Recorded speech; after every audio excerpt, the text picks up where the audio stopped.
Est-ce que vous avez déjà entendu parler du mot vocation?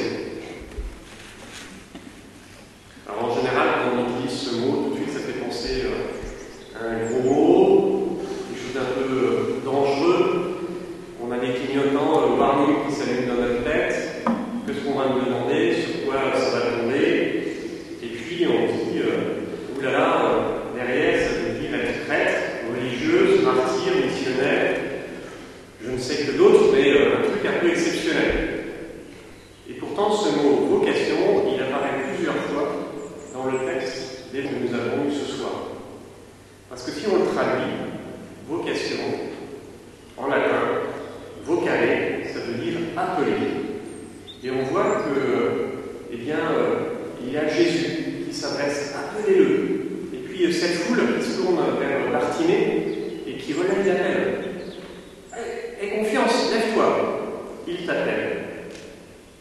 Et donc, simplement peut-être ce soir, derrière ce mot vocation, ça serait de l'éloigner de ce warning ou de cette idée préconçue que l'on a, et de voir que ce que ça peut être d'être appelé. Vocation, appelé, Dieu m'appelle, ok, mais à quoi? Et c'est là où le texte de ce soir peut être intéressant de relire cet appel de Bartimée.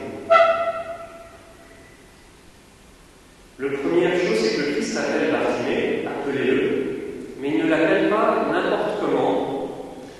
Il l'appelle parce qu'il a dans un premier temps entendu le premier appel, c'est celui de Bartimée. Dieu ne l'appelle pas comme ça, en choisissant, il dit tiens, ce gars-là, allez, viens.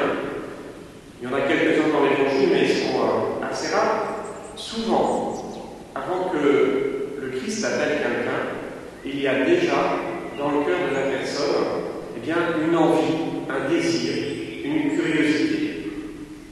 Et cet appel, il provient, pour le Christ, quand il s'adresse à Bartimée, c'est une réponse à son cri. Ensuite, qu'est-ce que génère cet appel? Un certain enthousiasme.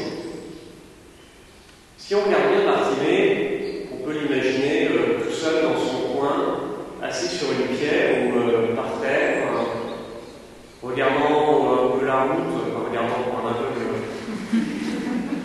bon, avec son bâton, essayant d'entendre s'il y avait quelqu'un qui passait pour essayer de l'attirer, avoir une petite piécette. On peut s'imaginer un peu prostré, se posant la question qu'est-ce que je vais faire? Est-ce que je vais avoir quelqu'un? Il va y avoir foule. Là, posé dans son habitude, prostré sur lui-même. Et tout d'un coup, une fois qu'il entend appelez-le, il bondit. C'est quand même un autre homme.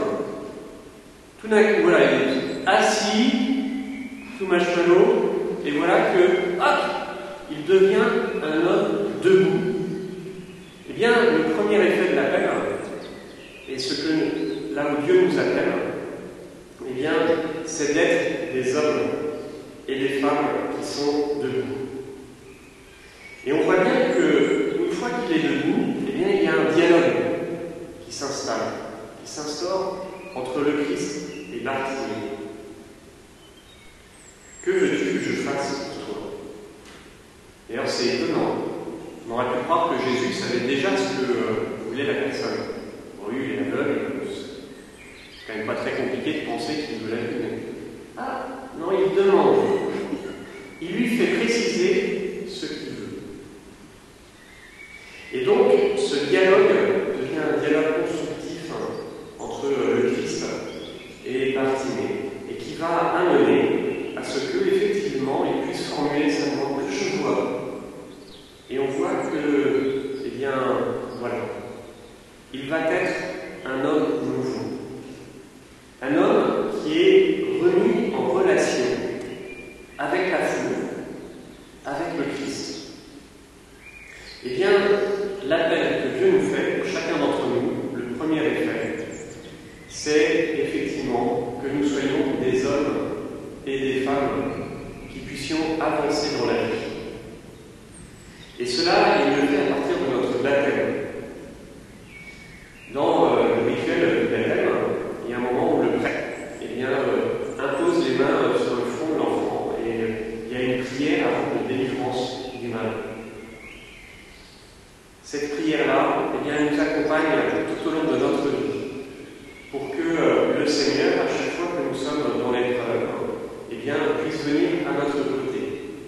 Pour que, du coup, il puisse nous inviter à pouvoir passer de cette position prostrée à cette position debout.